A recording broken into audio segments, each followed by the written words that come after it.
শিবির যখন সবাইকে নিয়ে প্যানেল দিয়েছে, কিন্তু তারা প্রথমেই ছাত্র সংসদ নির্বাচনের পরে আল্লাহু আকবার বলে স্লোগান দিয়েছে। আমরা বাংলাদেশে আল্লাহু আকবার স্লোগানের বিরোধী নই, কিন্তু ছাত্ররা আপনাদেরকে যেই কারণে ভোট দিয়েছে, আপনারা এই পর্যন্ত ইউনিভার্সিটির সমাধানকল্পে একটি প্রকল্প জনগণের সামনে হাজির করতে পারেন নাই। বরঞ্চ জামায়াতে ইসলামীর কার্যক্রম হিসাবে আপনারা ছাত্রদেরকে, ইউনিভার্সিটিগুলোকে অস্থিতিশীল করার জন্য নতুন করে পায়তারা চালাচ্ছেন। আমরা আপনাদেরকে হুঁশিয়ার করে দিতে চাই, ছাত্ররা আপনাদেরকে ভোট দিয়েছে, আপনারা সম্মানের আসনে আসীন হয়েছেন। আপনারা গণতন্ত্রের জন্য কাজ করুন, বাংলাদেশের শিক্ষা ব্যবস্থার জন্য কাজ করুন। আপনারা কোনো দলের নয়। যারা ডাকসুতে বসেছেন, আপনাদের নিয়োগদাতা ছাত্ররা কোনো জামায়াতে ইসলামী নয়। যদি আপনারা মনে করেন ডাকসুতে বসে আপনাদের নিয়োগকর্তা জামায়াতে ইসলামী, আপনাদের অর্থের যোগানদাতা ইবনে সিনা, তাহলে ছাত্ররা যেভাবে আপনাদেরকে ডাকসু ভবনে বসিয়েছে, আবার আপনাদের ডাকসু ভবন থেকে টেনে হিচড়ে আপনাদেরকে আবার জনতার কাতারে নিয়ে আসবে। আমরা দেখেছি ইতিমধ্যেই বিচার প্রক্রিয়া শুরু হয়েছে। যারা গুমের সাথে জড়িত ছিল তাদেরকে আলাদা সাব জেলে রাখা হয়েছে। আমরা বৈষম্যমূলক কোনো রাষ্ট্র চাই না। বিচারালয়ে আপনাদেরকে দাঁড়াতে হবে। আপনারা যেহেতু খুনের সাথে জড়িত ছিলেন, আপনারা যেহেতু গুমের সাথে জড়িত ছিলেন, প্রত্যেকটা গুম আর খুনের বাংলাদেশে জবাবদিহিতা নেওয়া হবে। আপনারা এসি বাসে চলাফেরা করবেন, আর আমার অন্য কয়েদি ভাইয়েরা একসাথে গাজাগুজি করে নিঃশ্বাস নেওয়ার জন্য প্রিজন ভ্যানে না কুচু করে রাখে। আপনাদের কোথায় এত দম্ভ? আমরা সেনাবাহিনীকে আহ্বান জানাবো, সেনাবাহিনীকে কলঙ্ক মুক্ত করার জন্য বাংলাদেশে একটি সুযোগ এসেছে। এই সুযোগকে আমাদের কাজে লাগাতে হবে।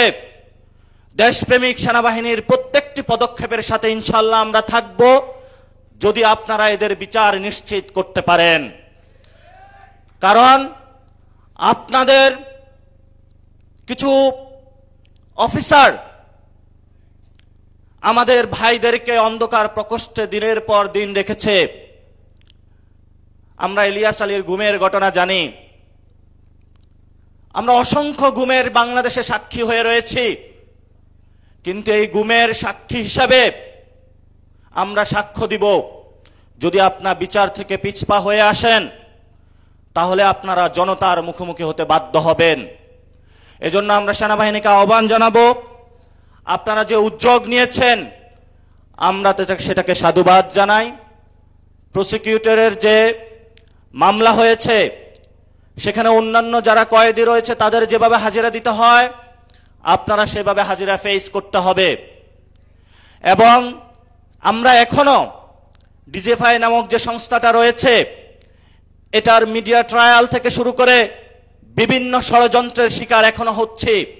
আমরা আওয়াজ তুলেছিলাম বাংলাদেশে ডিজিএফআইকে সংস্কার করতে হবে, কিন্তু আপনাদের থেকে এখনো কোনো উদ্যোগ আমরা দেখি নাই। এটা আমাদের জন্য দুঃখজনক।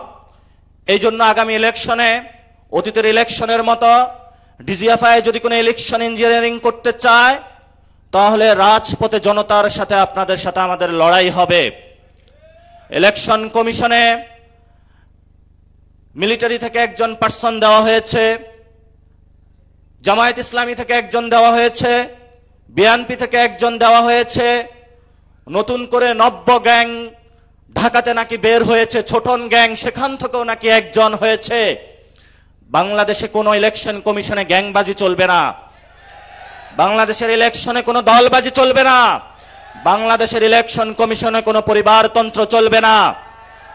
ইলেকশন কমিশনকে মিলিটারি মুক্ত করতে হবে, সিভিল ফরম্যাটে ফিরিয়ে আনতে হবে, এটাকে জিয়াবাদ মুক্ত করতে হবে, জামায়াত ইসলামী মুক্ত করতে হবে। জনগণের ইলেকশন কমিশন জনগণকে ফেরত দিতে হবে। এবং আমরা শাপলার জন্য অ্যাপ্লাই করেছিলাম।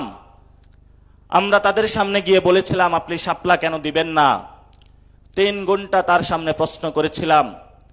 চুপ করে বসে আছে, বোবার না আসে কোনো কথা, এক কান দিয়ে শুনে আর এক কান দিয়ে বের করে দেয়। জিজ্ঞাসা করলাম, আপনি যে প্রতীকের অ্যানালিস্ট গুলা করেছেন কোন গাইডলাইন বা নীতিমালার ভিত্তিতে করেছেন? কোনো উত্তর নাই। বললাম যে আপনি শাপলা দিবেন না, কোন নীতিমালার ভিত্তিতে? উত্তর নাই। বললাম যে আপনার এখানে ইলেকশন কমিশনে যে ভোটার লিস্ট রয়েছে সেখানে 1 কোটি মৃত ভোটার রয়েছে, আপনি কবে তাদেরকে বের করবেন? উত্তর নাই। বললাম যে ইলেকশন কমিশনে দুর্নীতি হচ্ছে, আপনি কি করবেন? বলল উত্তর নাই। বললাম যে ইলেকশন কমিশনে আওয়ামী লীগের যে আমলে নিয়োগপ্রাপ্ত লোকগুলা রয়েছে আপনি কবে তাদেরকে বের করবেন? বলে উত্তর নাই। তবে এই ক্ষেত্রে একটি চমকপ্রদ উত্তর তারা দিয়েছে। একদিন নামাজের পরে নাকি সবাইকে ডেকেছে, বলে তোমরা সবাই কোরআনের শপথ করো, ইসলামের শপথ করো, তোমরা আগামী ইলেকশনে আওয়ামী লীগের দিকে মুখ ফিরাবে না, জনগণের জন্য কাজ করবে। তো এই যদি হয় বাংলাদেশের ইলেকশন, বাংলাদেশে কোথায় থেকে আবার গণতন্ত্র আসবে? বাংলাদেশে যে রাজনৈতিক দলগুলো গত 15 বছর গণতন্ত্রের কথা বলেছে, তারা শুধু গণতন্ত্র বলতে এতটুকুই বুঝে যে শেখ ফ্যামিলি চলে যাবে, জিয়া ফ্যামিলি আসবে, জিয়া ফ্যামিলি চলে যাবে, শেখ ফ্যামিলি আসবে। আমরা গণতন্ত্র বলতে এটা বুঝি না।